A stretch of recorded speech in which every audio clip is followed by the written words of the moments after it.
Hello guys, alam naman ng lahat dahil pinost ko na nagkaroon po nung minsan si Natnat ng hands, foot, and mouth disease. Kakayakap niya sa mga bata sa mall. Naku, kaya yung mga anak niyo ingat-ingatan niyo talaga. Ayan mga be, napakalala talaga as in para siyang nagtutubig na hindi maintindihan. Ultimo sa legs niya guys, super dami as in. Ayan, ito naman yung sa kabila niyang legs guys. Talagang na-damage talaga yung skin ni Natnat.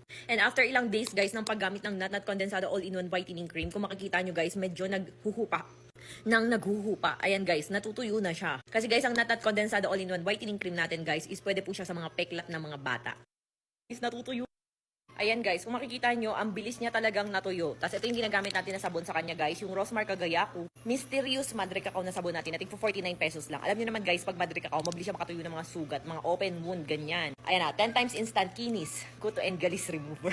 Ayan, pinicturean ko talaga yan guys. Makikita nyo, natutuyo na talaga siya. Nagkakaroon na agad siya ng balat. Ayan ang legs ng baby ko. Diyos ko po, inalaga-alagaan ko talaga ng skincare yan. Tapos bigla lang magkakaganyan. Pero makikita nyo guys, tuyo na. And charan guys, ito na siya kanina. Tingnan nyo naman guys, ang kanyang braso. Makikita nyo, naglalighten na rin yung mga scars. So nung una guys, inaano-ano ko lang ng sabon. Nililinis-linis lang namin yung mga wound niya. Yung mga pinag-iwanan. Tapos guys, yung mga ganyang klase na, yung mga parang peklat-peklat na, ginagamitan na namin ng Natnat Condensada All-in-One Whitening Cream. Charan guys, tingnan nyo, tingnan nyo, tuyo na agad siya guys. And kung makikita nyo, ang dami nung sugat-sugat niyan, pero konti na lang, naglighten na yung iba, nagfe-fade na rin yung iba. O, pak, tingnan nyo guys, tingnan nyo, nagfe-fade na yung mga peklat-peklat niya. Wait lang, papakita ko ng itsura nung una nung siko niya. Oh, ayan yung una, ganyan karami yung sugat guys, ganyan karami yung mga butlig-butlig. Tara, ito na siya guys, tingnan nyo naman, balikinis na aking baby. Ayan, thanks to this two wonderful product. Ayan guys, next time nga ma-avail nyo na ito ng mas malaki sa halagang 49 pesos pa rin. Pero, ayan, parating pa lang yung malaki natin yan. At syempre, ang Natnat Condensada All-in-One Whitening Cream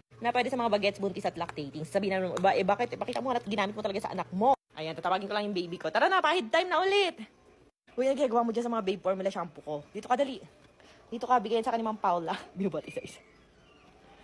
Ayan guys, pwede to sa 12 years old pataas, buntis at lactating. Pero kung sa mga bata, katulad ni Natnat guys, sa mga affected area lang. Ayan guys, pahid time na ulit Natnat. Ang kinis mo na ulit. Ang kinis na ulit ng baby ko. Tingnan nyo guys. Ayan guys, pahid lang ng kaunti. Asa na mga peklat ng baby ko. Ayan o, naglighten na talaga siya guys. Kita nyo ba? Ayan na. Ganyan. Sa affected area lang. And pinatch test ko muna si Natnat yan bago ko nilagyan guys. O diba? Lagyan lang natin yung mga parte lang na affected. Ayan o, kinis na ulit ng baby ko. Ganda na ulit. Ayan yung kabila naman baby ko. Kabilang kamay. Baka mo dot-dotin. Huwag mong dudut-dutin. Ayan, dito naman guys, naglighten na rin yung mga ano-ano ni Natnat, o diba guys? Kasi update ko kayo pag totally wala na, o diba? Ayan na. O yung sa mukha ng baby ko, tanggal na rin, o diba guys? O napakakinis na ulit ng baby ko, konting-konti na lang. Ayan, thanks to this two powerful product ni Rosmar. Ayan, lalagay ko lang sa caption ko paano nyo ma-check out. 149 lang to guys, and ito naman is 49